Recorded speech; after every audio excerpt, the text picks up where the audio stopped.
Hey guys, I'm on my way to the nursery and I have a list. I may not stick to it, but I do have a list. So I thought it would actually be a little bit funny to see if I end up coming home with any of these plants or all of these plants, or how far I stray from these plants and come home with maybe something completely different. So yeah, let's see how I do. All right guys, look at everything I got. Yay, super awesome, super excited to get this home. I got these portulacas for my grandpa. I will explain more later. And also look at this super cute opuntia. I have wanted one of these purple ones for so long. And then a bunch of other plants. And tomato cages, because I'm going to be doing the DIY tomato cage plant stand does it work video. All right, let's get this stuff home. Okay, I am back from the nursery and I have to say I am very excited about this haul. So I'm going to split this into two videos because there are so many plants. So this is going to be number one, this is going to be the houseplants, and then number two will be all my cacti and succulents that are outside.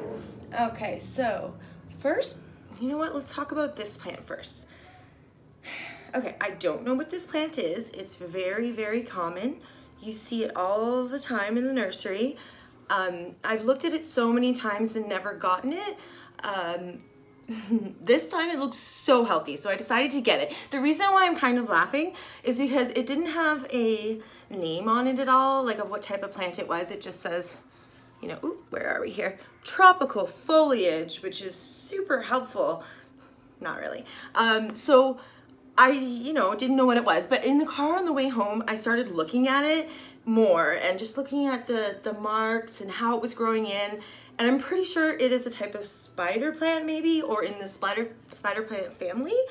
And spider plants happen to be the only plant that I have never been able to grow.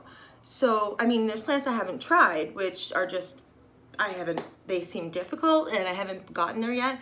But as for the spider plant, it's supposed to be an easy, like hard to kill plant, very easy to grow. Well, not for me. I've had about 20 maybe in my whole life before I decided to just stop buying them for the sake of the plants, because that wasn't very nice because they all passed away.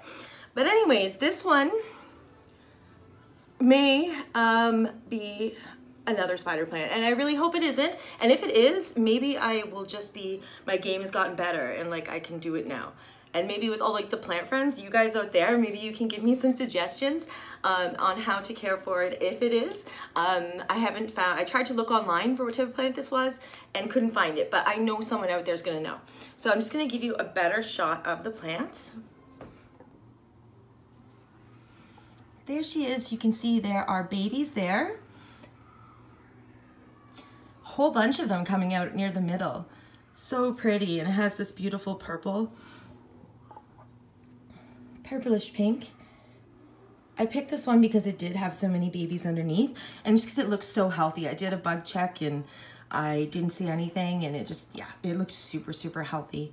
Even the leaves, there was very little browning on the leaves, and that's what happens with my spider plants. I look at them the wrong way and the leaf turns yellow and falls off. I swear it's that easy, guys. Yeah, so hopefully I can maintain this plant's awesome health, and yeah, I hope it does really good in my collection. So on to the next one. So this next one is a peperomia, and that was actually on my list. So that's, if you're counting one on my list so far that I've gotten. This is, I had a list. Just one second.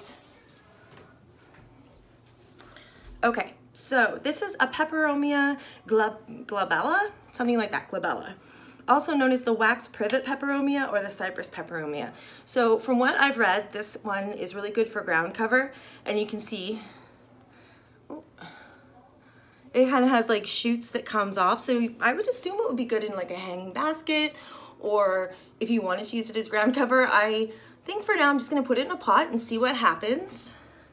It's super cute, but the leaves do need a good wash. They don't look very nice right now, but other than that, it's a really cute plant. I will give you guys a closer look. So as you can see, the leaves are a little dirty, but that's not a problem.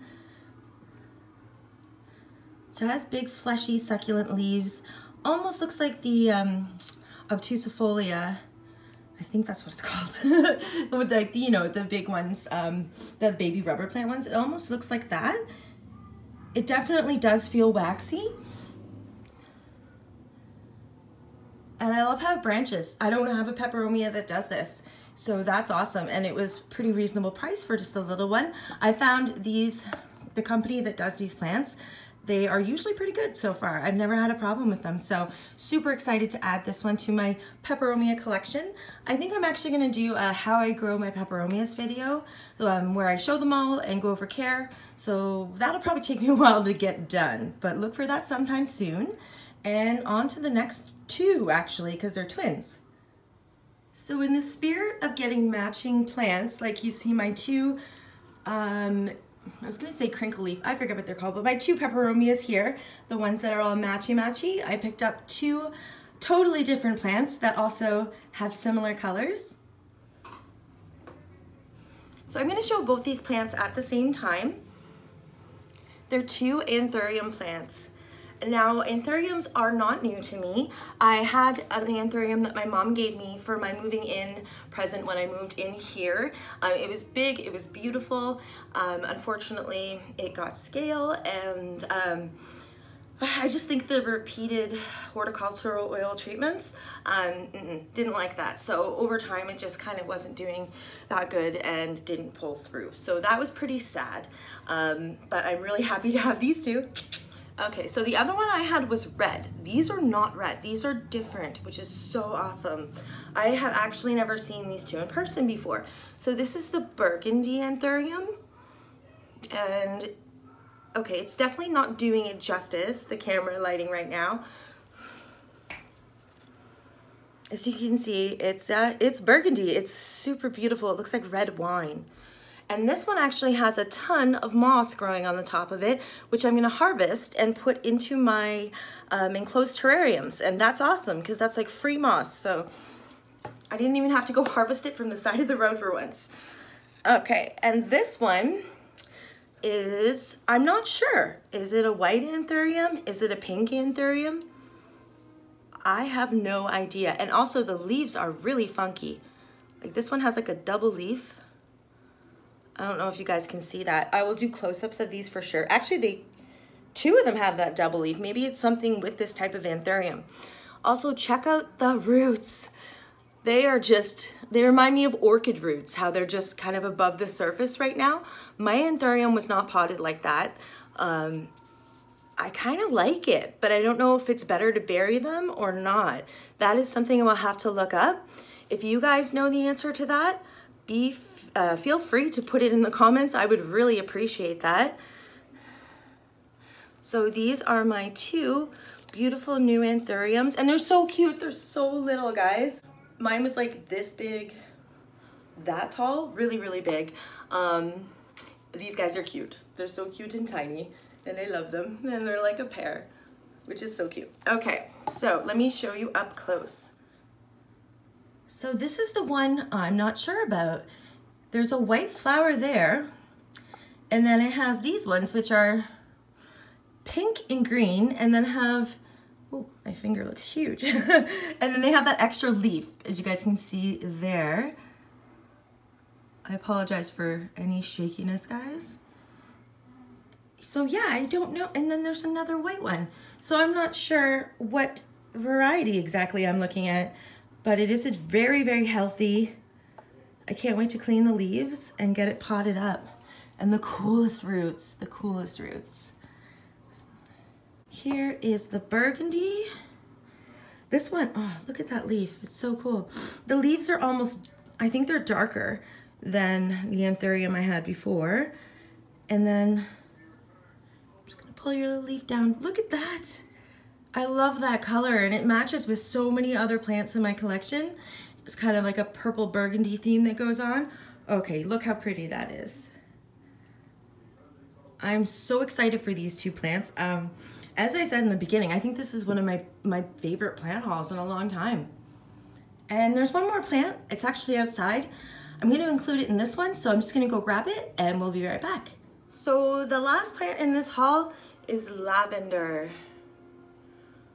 I've wanted to get a lavender plant for outside for a really long time. I've never had one, so every year I was thinking of getting one. I wanted one and it just never happened. And then last year I was gonna get one and I saw them downtown Oakville and then I still didn't get one, which was weird. So I changed that this year and I got this beautiful variety. I'm not sure what type it is. There are all sorts of types of lavender. It smells so good, and it has these cute little nose ticklers on the top. Super cute. I guess they're to maybe draw and attract the bees, which is I'm hoping the bees will enjoy this. I also got some other ones for outside that are good for bees too. And okay, it does have a name. It's the Lavender Anouk Deep Rose. See if you guys can see that. Nope, definitely not focusing. Okay, so Lavender Anouk Deep Rose. So now I know what to search for anyways. So yeah, very, very beautiful plant. I plan on definitely doing some stuff with the actual lavender as well as just having it outside. Oh, it smells so good, guys. Also, funny thing, look at that. That's the bottom of the pot. This is all roots. I don't think I've ever seen a bottom of a pot that is that rooted. Isn't that crazy? Okay, so I'm gonna go plant these. Well, actually, I'm gonna film the succulent one and then I'm gonna go plant these up. I hope you guys have an awesome day and I'll see you in my next video. Bye. Oh, it smells so good. I love it.